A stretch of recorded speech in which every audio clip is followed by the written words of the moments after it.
we were presented with the new or the fourth revenue sharing formula. And unfortunately, we have seen new parameters like income distance, which has been introduced, while the sector-based formula has been dropped.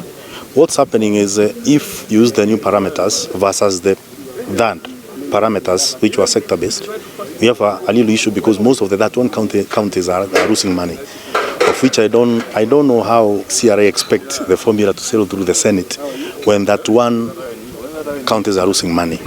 If you say that you'll be rewarding Marsabit and Turkana because of big landmass, what happens to Kisumu because you have not yet taken care of the Lake Victoria? If you go to Mombasa, you should also include 2,000 nautical miles into the sea because that consists of the land for those coastal counties.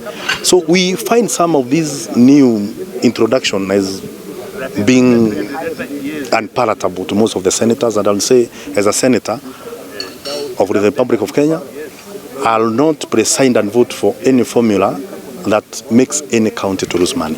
You see, from the time immemorial, CRA has been making recommendation of how much should be given to the counties. And the previous government and this government that we have today, they have never followed the advice which has been given by the CRA. So telling me that, for example, Kirinyaga County, which will be losing some money, we wait for any increment so that I can get the allocation which we used to get, is a fallacy. So for some reason, I better stay with what I have than wait to be given what is not there. Because, historically, we know very well the government of Kenya never gives money according to the recommendation by CRA. So Kirinyaga will be losing anyway. Based on the allocation of 387 billion, the proposition or the proposal by CRA, if you run that particular simulation based on 387 billion, that one counties will lose. But CRA is arguing that they'll be looking for some 30 billion Kenya shillings to be able to do what they are calling a stabilization effect. But now the question that we have been having is how sure are we that we'll be able to get that CRA is going to get a 30 billion to stabilize so that no county loses. If some counties lose, of course, it means that the services that these counties have been offering will be affected negatively. And so it's not a fair way of distributing resources, that you have just a few counties gaining, some of them gaining with a very wide margin of sometimes some of them over 1 billion, 1.7 billion. I think Mandera is gained about 1.7 billion, while the other counties, the majority of them are losing. So it will affect the delivery of services in the counties, and that is why, as the House that is mandated in protecting devolution and the counties, we cannot adopt such a revenue sharing basis. CRA has done a very big mistake. They have claimed that the parameters that they have chosen them on the basis of trying to use some data, but they have also claimed that data has been a very big problem for them. For instance, if you look at all the functions that we have in the country, what we call devolved functions, they say that they cannot look at things like roads or health access because the data is all not compounded well. But then they have introduced something called income distance. Income distance in basic analysis, income distance means you are considering the per capita income in every single county compared to the national per capita income based on our GDP. Now, the moment you have said that you're considering income distance, there are standard scientific variables that then compute what you call a per capita income. For instance, number one, you must look at all employees in a county, how much are they being compensated. Number two, that getting simple data for roads is a problem. How will you get the data for all these other variables to compound income distance? So income distance can only work in advanced democracies like the United States, where the state has got very clear way of getting data on those variables that I've talked about. So it's already defective. That's a problem.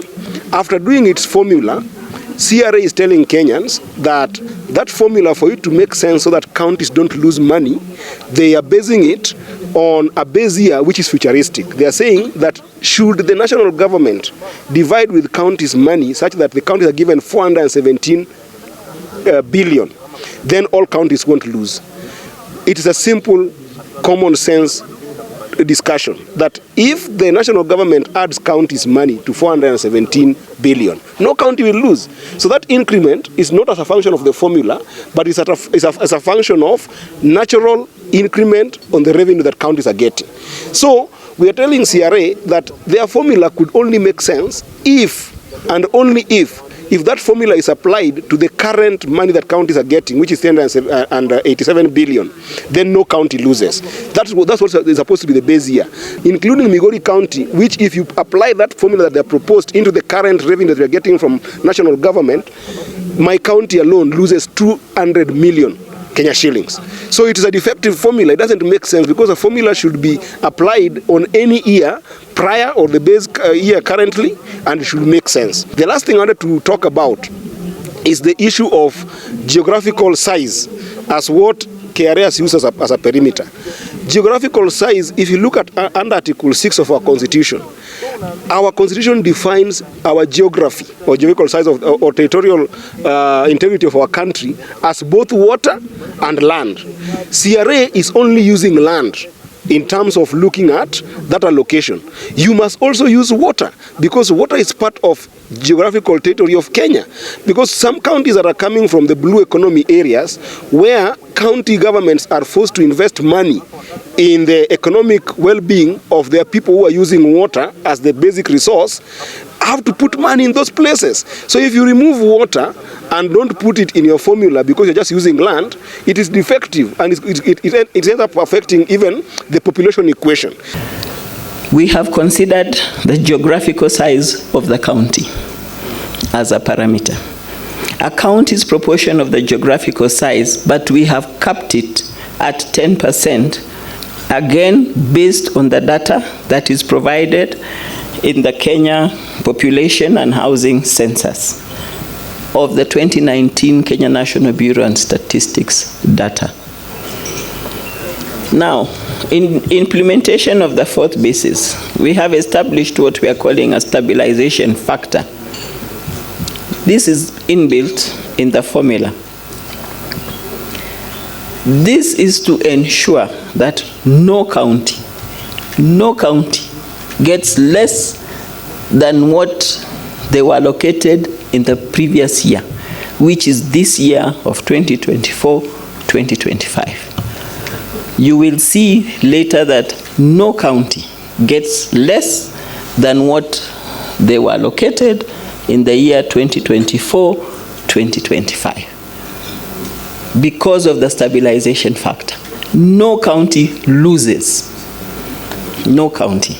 We have recommended an additional 30 billion from the 387 billion to 425 billion.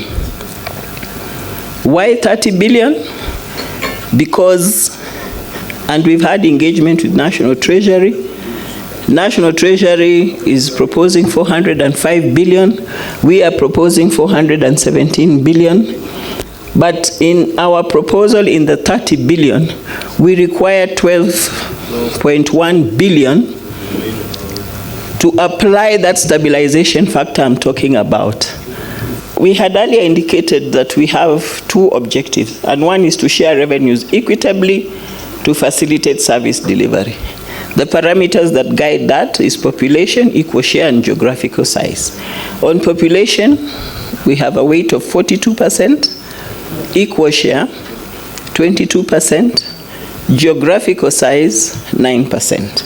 Under the second objective, to share revenues equitably to address economic disparities and promote development, we have the parameter of poverty at a weight of 14% and income distance at 13%, giving a total of 100%.